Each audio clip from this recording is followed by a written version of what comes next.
Bonjour et bienvenue dans les nouveautés Orchestra du premier trimestre de 2026. Au programme, les nouvelles fonctionnalités, les nouveaux articles déployés lors de ce premier trimestre et un aperçu des formations à venir. Premièrement, un petit mot sur le portail Jira. Toutes les nouveautés présentées dans cette vidéo sont accessibles dans votre portail sous la rubrique Nouveautés. Vous pouvez aussi rechercher les articles en cliquant sur la loupe en haut à droite. Voyons d'abord les nouvelles fonctionnalités qui ont été déployées lors du premier trimestre de 2026. Vous constatez que les nouveautés touchent plusieurs départements, autant la paie, la production, les ventes et la gestion des données. Pendant la présentation, vous trouverez une note en bas recherchée avec une flèche orange. Elle indique l'article que vous devez rechercher dans la base de connaissances du portail Jira pour avoir plus d'informations sur le sujet abordé. On va en regarder quelques-unes plus en détail. Commençons par la double cueillette. La double cueillette permet de cueillir une matière une première fois pour la préparer, puis une deuxième fois au moment de la consommation réelle. Voyons un exemple concret. Lors de la première cueillette, le cariste va apporter les matières 1, 2 et 3 au poste de travail. Les matières 1 et 2 seront utilisées immédiatement, elles seront donc consommées dès la première cueillette.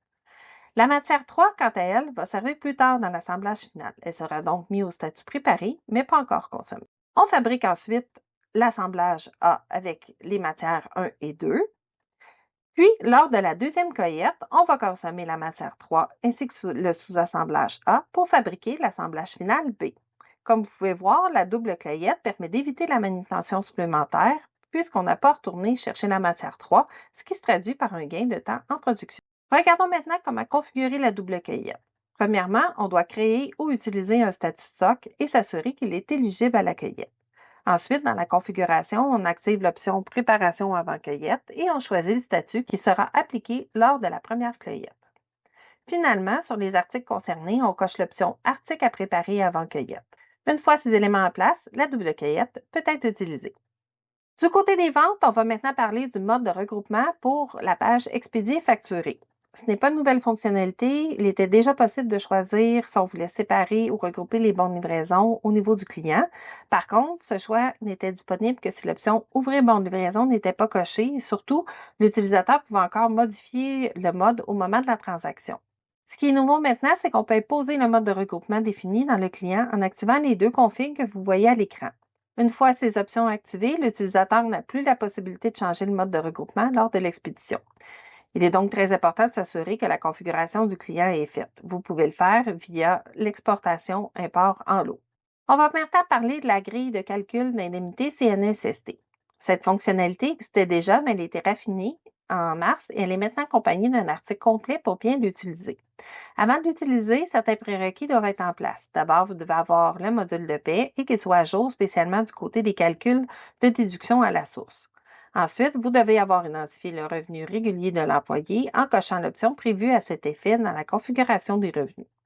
Le corps de travail doit aussi être correctement configuré avec le nombre d'heures par jour. Finalement, il est préférable d'avoir entré les accidents au dossier pour faciliter le calcul par la suite.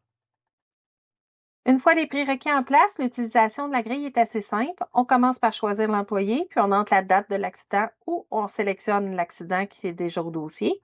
Le système permet ensuite de valider les heures manquées en fonction de l'horaire de l'employé dans la partie droite. Mais si ce n'est pas le cas, vous pouvez les ajouter manuellement. Le calcul débute le jour suivant l'accident. Il ne reste plus qu'à cliquer sur Calculer pour obtenir la grille des indemnités à payer. Vous pouvez imprimer la page car elle n'a pas de sauvegarde dans cette page. Je voulais maintenant prendre quelques secondes pour vous présenter le module Projet. C'est un module qui a été développé en 2025, continue d'évoluer. Le module s'adresse particulièrement aux entreprises qui travaillent en mode projet, notamment dans le milieu de la construction. Actuellement, il permet de gérer la facturation forfaitaire, c'est-à-dire sur un pourcentage d'avancement, ainsi que la facturation en régie contrôlée, donc en coût plus. Il permet également de suivre les travaux en cours, de faire des transferts entre projets pour avoir une meilleure visibilité financière sur vos projets. Nous sommes aussi en train d'ajouter une nouvelle section dédiée au suivi des dénonciations et des quittances. Finalement, une page de suivi de projet pour les chargés de projet est actuellement en développement afin de faciliter le suivi opératoire au quotidien. En plus des nouvelles fonctionnalités, on continue régulièrement à bonifier la base de connaissances du portail Jira. On y ajoute des articles pour accompagner les nouvelles fonctionnalités, mais aussi pour mieux documenter celles qui existent déjà dans Orchestra. Certains articles sont également mis à jour afin de les rendre plus clairs et plus alignés avec l'évolution d'Orchestra. Regardons maintenant les nouveaux articles ajoutés à la base de connaissances en commençant par la paie. D'abord, l'article sur la génération des relevés fiscaux. Cette information était auparavant intégrée à l'article de fin d'année de paie, mais il a été retiré pour bénéficier de son propre article complet, plus clair, plus facile à retrouver. Ensuite, un article a été ajouté pour les rapports mensuels CCQ afin de se conformer au nouveau système de la CCQ implanté en janvier 2026. L'article sur la grille de calcul CNSST correspond à la fonctionnalité qu'on vient de voir un peu plus tôt. Finalement, un article a été ajouté sur comment corriger ou annuler une paie, un sujet qui méritait d'avoir son article propre à lui. En production et en vente, les nouveaux articles accompagnent directement les nouveautés présentées plus tôt. 2 autres articles ont également été ajoutés pour les superviseurs. Un premier explique comment corriger, renverser, modifier une déclaration de production et un second sur la normalisation, donc l'approbation des cartes de temps. En plus des nouvelles fonctionnalités et des nouveaux articles, on continue aussi à vous accompagner avec des formations qui sont conçues pour vous aider à mieux comprendre vos données et à tirer davantage parti des outils Orchestra. En plus de notre formation de tableau de bord, 2 nouvelles formations s'ajoutent à notre offre. La première porte sur l'initiation au langage SQL et la seconde sur la création de rapports personnalisés avec le nouveau générateur de rapports. Ces formations s'adressent autant aux utilisateurs qui veulent mieux comprendre leurs données qu'à ceux qui souhaitent gagner du temps en autonomie et dans l'analyse et le reporting. La formation d'initiation au langage SQL d'une durée de 2 heures vise à vous permettre de comprendre les bases des requêtes de données. On y couvre la structure des données, les commandes de base, ainsi que les notions de jointure, de tri, de filtre et de groupement. L'objectif est vraiment de vous donner une base solide pour mieux comprendre ce qui se passe derrière les rapports et les données orchestrales. La formation création de rapports personnalisés d'une durée de 3 heures se concentre sur l'utilisation du nouveau générateur de rapports. Vous y apprendrez bien sûr à créer un rapport, à y ajouter et modifier des éléments, à gérer les paramètres et les traductions. Une connaissance de base en SQL est préférable pour profiter pleinement de la formation et mieux comprendre les sources de données. Ça complète le tour des nouveautés du premier trimestre de 2026.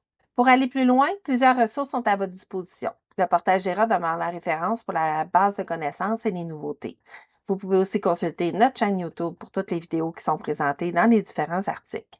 On est aussi présent sur les réseaux sociaux comme LinkedIn et Facebook.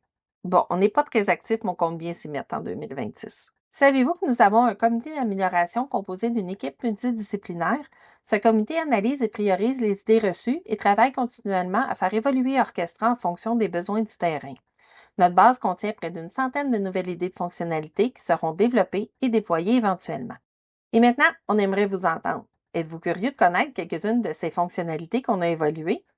Quelle nouvelle fonctionnalité ou quel nouveau module aimeriez-vous voir dans Orchestra prochainement? Vos idées sont importantes et contribuent directement à l'évolution de la solution. Explorez Jira et apprenez-en plus sur Orchestra et amusez-vous!